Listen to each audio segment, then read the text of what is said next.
51 उम्मीदवार खड़े किए थे पूरे भारत में से, 51 उम्मीदवार। तो उसमें से देखिए किसी पर एक उम्मीदवार चुन के आता है, 50 नहीं आते। कांग्रेस ने जो 1932 में पुनः एक्ट हुआ, जो समझौता किया और जिस ढंग का समझौता था और जो उसने समझौते में जो बातें कही थी उस पर वो अमल नहीं कर सके। और उन्होंने कहा गया था कि शेड्यूल कास्ट की जो है इसे यहाँ पर यानी भी आप लोग अपने उम्मीदवार खड़े करेंगे, पर उन्होंने कांग्रेस ने, और जहां वहां बहुमत उन्हीं का था, तो इसीलिए सिर्फ एक ही उम्मीदवार चुन के आया था, उसका नाम था जोगेंद्र नाथ मंडल 1946 में।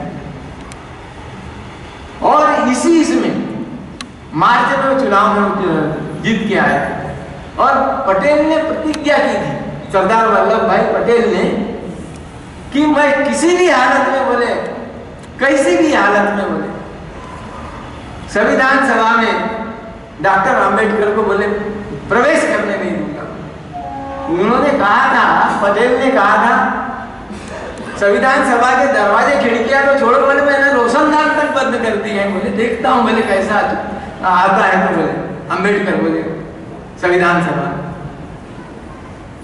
महाराष्ट्र की हम बात करें तो महाराष्ट्र में तो बाबा साहब को प्रस्तावक नहीं मिला था। प्रस्तावक पहला होता है, बाद में दूसरा अनुमोदक होता है, ये दो लोग होते हैं।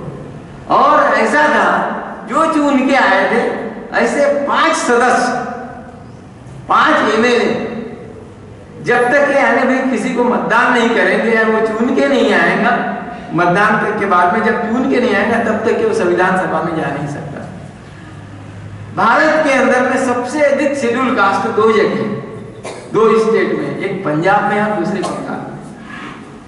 तो बाबा साहब को इन दो जगह से उम्मीद थी।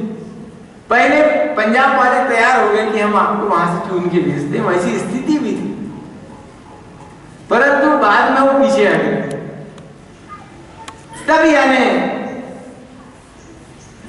जोगेंद्र नाथ मंडल ने बाबा साहब से कहा था कि हम आपको यहां से खड़ा करते हैं। कहां से? बंगाल से खड़ा करते हैं, आप वहां आइए।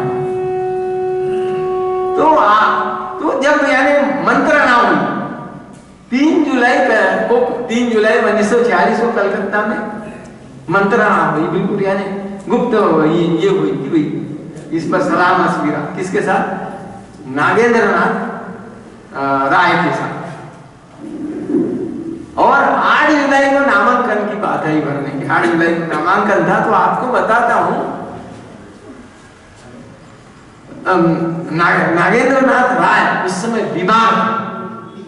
तो जब वो बीमार थे तो उनको रंगपुर जो वहां से नॉमिनेशन करना था, रंगपुर से, तो उनको उस अपने गांव से उनको खटिया पर, उस समय एम्बुलेंस और किसी चीज की व्यवस्था नहीं थी, तो खटिया पर उनको सुला करके रंगपुर के निर्वाचन कार्यालय लाया गया। और वहां उन्होंने बाबा साहब ने नॉमिनेशन फॉर्म भरा और उसका अनुमोदक जो थे ये अपने जोगेंद्र नाथ मंडल थे, और समर्थक जो थे वो अपने नागेंद्र नाथ राय। और इस तरह 17 जुलाई को चुनाव होता है, और 17 जुलाई को चुनाव में उनके विरोध में सुभाष चंद्र बोस के भाई शरद चंद्र बोस कांग्रेस की तरफ से खड़े थे। और चुनाव के समय में बंगाल चुनाव क्षेत्र में हजारों की भीड़ खड़ी थी, और चुनाव के समय में ये तलवारें लेकर के बाबा साहब को जो समर्थक थे, समर्थन करने वाले या उनके अनुयायी, और जोगेंद्र नाथ मंडल की तलवारें लेकर के बिल्कुल यानी इतना गर्म माहौल हो गया था। नारे लग रहे थे कि अम्बेडकर जिंदाबाद, अम्बेडकर जिंदाबाद। और अगर गद्दारों ने अगर गद्दारी की, अगर किसी ने गद्दारी की तो यहाँ उनकी खून की नदियां बहा देंगी, इस तरह का यानी नारे लग रहे थे, माहौल था। और बाबा साहब चुन कर आए, 5 लोग, 5 एमएलए चाहिए तो 7 की व्यवस्था हुई। और इसके यानी सूत्रधार थे जोगेंद्र नाथ मंडल, पर इसकी जो रणनीति जिसने तैयार की थी नागेंद्र नाथ राय ने। आपको बताता हूं कि एक शेड्यूल कास्ट फेडरेशन का 2 निर्दलीय और 4 कांग्रेस के, ऐसे 7 लोगों ने मतदान किया।